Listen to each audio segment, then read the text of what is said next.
name and date of birth for me. Jane Williams. I was born on the 6th of June in 1842. Now, Jane, what year is it right now? 2145. Jane, I believe that would make you over 303 years of age. How's that possible? I was displaced. God has awoken me in your time.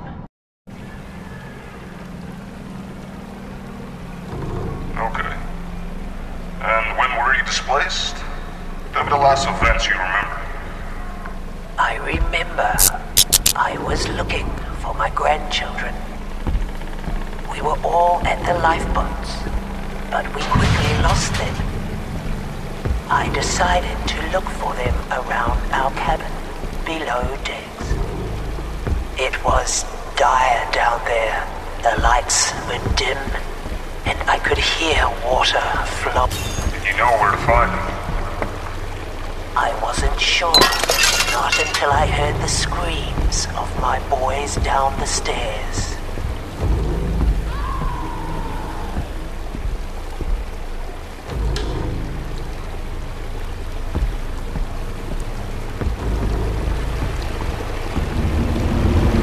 Things were not natural. I could hear my boys, but they weren't to be seen.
There he is, our man of the hour.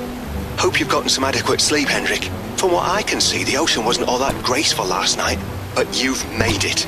You're currently 576 miles away from the Titanic, exactly where she traveled 24 hours prior to impact. How are you feeling? Stronger than ever, Marvin. Ready to hit me back? Close enough. Briefing you's the only thing left in my checklist. Good luck. That could be a handful. How do we get started here? Brady, we cleared for briefing? Go ahead, Marvin. Excellent. Let's take a look at those screens over there. Up until this point, you should have heard very little about your mission's details and motivations. I'd say now's the time to change that. So, 20 years ago, when you were still eating out of your nose, the larger-than-life pioneer Geoffrey Plackett blew us all away by inventing nothing less than bloody time travel. Okay. Now that was all fine and dandy, but soon enough, Plackett's travellers came back all out of whack. They seemed completely snapped by their experiences, some of them entirely comatose.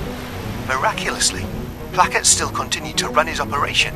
Hell, he even continued to receive funding from the government. Then, with no improvements, the government then finally banned his practices. A few months later, though, Plackett disappeared from the face of the earth. Ruled as suicide by the government, without any details. That happened, though. I mean, they got proof and... Well, hold on, Hendrik. It might seem that way for now. Okay.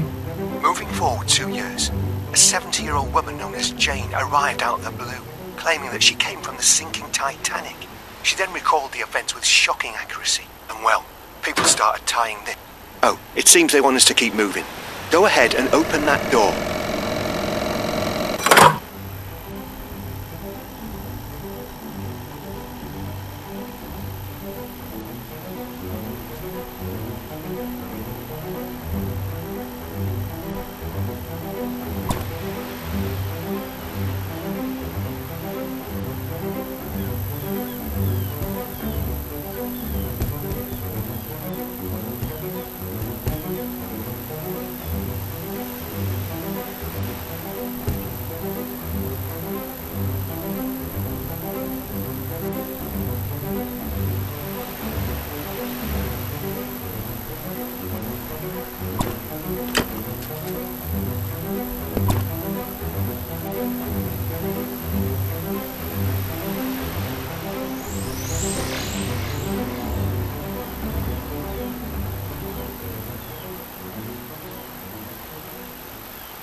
Whoa.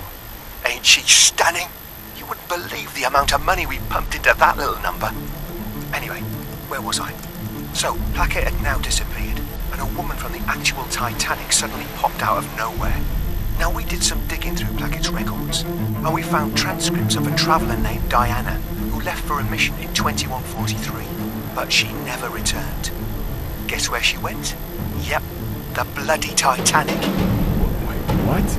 Yep, and this happened merely weeks before Plackett's disappearance, and wasn't even disclosed to the public. Know what I think, Hendrik?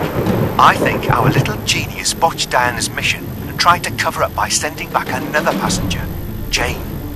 Wait a minute. Wasn't Jane over 70 years old? How would that make sense? Good question. Diana was only 32 years old. We suspect Plackett wanted to pass off time travel maladies as a reason for her age. Which clearly didn't pan out since authorities apprehended Jane before he could return and get his hands on her. I think that if you can reach Jane's cabin on the RMS Titanic, you'll be able to learn what happened, find Plackett, and potentially bring back Diana. I suspected that my mission involved Jane somehow, but this? You're putting a lot on me here, Marv. I know, it's a lot to hear at once. But your first priority remains to find that cabin. To this day, Jane has never recalled her exact cabin, which we estimate to be around here. But we'll easily solve that by swinging by the passenger manifests, which are here on G-Deck.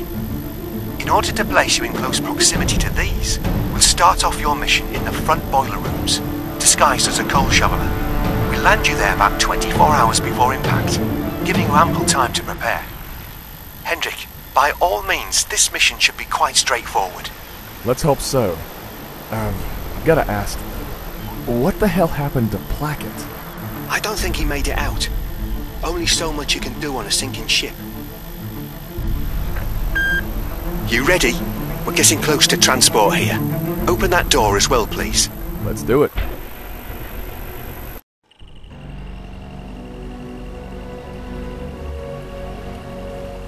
Alright, mate. Still can't believe you're bloody doing this. Just remember, Hendrik, if National Time Regulation finds out we're sending you back, well, you won't return. You know I have to disclose that. I'm sorry. Now, we've told you this over and over, Hendrik, but we have real reason to believe Plackett got Diana stuck on the ship. And besides, if our health department didn't operate the way they did, perhaps I would, be inside of that cylinder instead. Anyways, bring her back, Hendrik. We can't rely on it happening, but we can aim for it. She never deserved to be left in a sinking grave. You're making history, my friend. See you on the other side.